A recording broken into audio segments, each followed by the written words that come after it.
நம்ம டெய்லியும் banking and SSC point of வியூல 5 கொஸ்டின்ஸ் கரண்ட் அஃபேர்ஸ்லேருந்து பார்க்குறோம். இன்னைக்கு என்ன கொஸ்டின்ஸ் இருக்கு அப்படிங்கிறத பார்ப்போம். First one, the head of 23rd law commission அப்படின்னு சொல்லி கேட்டிருக்காங்க. ஸோ 23rd லா கமிஷனோட சேர்பர்சனை வந்து அப்பாயிண்ட் பண்ணியிருக்காங்க. யார் அப்பாயிண்ட் பண்ணியிருக்காங்கன்னா அப்பாயின்மெண்ட்ஸ் கமிட்டி ஆஃப் கேபினெட். ஓகேங்களா, அப்பாயின்மெண்ட்ஸ் கமிட்டி ஆஃப் கேபினெட் தான் வந்து அப்பாயிண்ட் பண்ணியிருக்காங்க. யார் அப்பாயிண்ட் பண்ணியிருக்காங்க அப்படின்னா தினேஷ் மகேஸ்வரி அப்படிங்கிற இவங்களை அப்பாயிண்ட் பண்ணியிருக்காங்க. ஸோ டேர்ம் என்ன, டென்யூர் என்ன அப்படின்னு பார்த்தீங்கன்னா இந்த 23rd லா கமிஷனோட டென்யூர் வந்து 3 இயர்ஸ் வந்து இருக்கும். சரியா? அடுத்தது ரீத்ராஜ் அவஸ்தி, இவங்க தான் வந்து 22nd லா கமிஷனோட சேர்பர்சனா வந்து இருந்திருப்பாங்க. இது வரைக்கும் லா கமிஷன் பார்த்தீங்கன்னா லா கமிஷன் ஆக்சுவலி இவங்க வந்து ஒரு அட்வைசரி பாடி. யாருக்கு அப்படின்னா லா மினிஸ்ட்ரிக்கு இவங்க ஒரு அட்வைசரி பாடி. இது வரைக்கும் 277 ரிப்போர்ட்ஸ் வந்து லா கமிஷன்ஸ், இது வரைக்கும் இந்தியாவில் வந்த law commissions up to 22nd law commission வரைக்கும் 277 ரிப்போர்ட்ஸ் வந்து சப்மிட் பண்ணியிருக்காங்க. சரியா? ஸோ 23rd லா கமிஷனோட ஹெட்டா யார் அப்பாயிண்ட் பண்ணியிருக்காங்கன்னா தினேஷ் மகேஸ்வரி. அடுத்தது, ஐக்மி is a large scale maritime exercise conducted between India and which of the following region அப்படின்னு சொல்லி கேட்டிருக்காங்க. ஸோ ஐக்மி அப்படிங்கிறது இந்தியாவுக்கும் ஆப்பிரிக்கன் நேஷன்ஸ்க்கும் நடக்கக்கூடியது தான் இந்த மேரிடைம் எக்ஸசைஸ். டான்சானியால நடக்க போகுது. சரிங்களா? ஆப்பிரிக்கால டான்சானியா அப்படிங்கிற பிளேஸ், டான்சானியா அப்படிங்கிற கண்ட்ரியில நடக்க போகுது. So India and African Nations.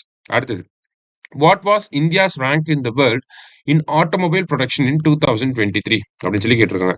So first பிளேஸ்ல யார் இருக்காங்கன்னா ஆப்வியஸ்லி சைனா தான் ஃபர்ஸ்ட். செகண்ட் யாருன்னா யூஎஸ்ஏ வந்து செகண்ட்ல இருக்காங்க. தேர்ட் யார் அப்படின்னு பார்த்தோன்னா நம்ம ஜப்பான் வந்து இருக்காங்க. இந்தியாவோட ரேங்க் என்ன அப்படின்னு பார்த்தீங்கன்னா 4th ரேங்க்ல இருக்கும். ஓகேவா? So first China, second USA, third வந்து நமக்கு ஜப்பான், 4th வந்து நமக்கு இந்தியா. சரிங்களா? அடுத்தது, Etalin hydro electric project is a proposed hydropower project in which state அப்படின்னு சொல்லி கேட்டிருக்காங்க. எட்டலின் ஹைட்ரோ எலக்ட்ரிக் ப்ராஜெக்ட் அப்படிங்கிறது திபாங் ரிவர்ல வரப்போகுது. சரிங்களா?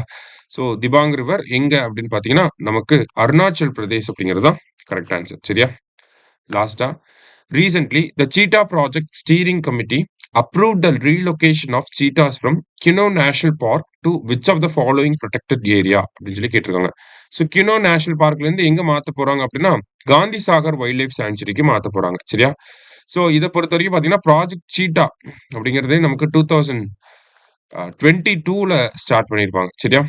செப்டம்பர் 17, 2022 நம்ம பிரைம் மினிஸ்டரோட பர்த்டே அப்போ ஸ்டார்ட் பண்ணியிருப்பாங்க.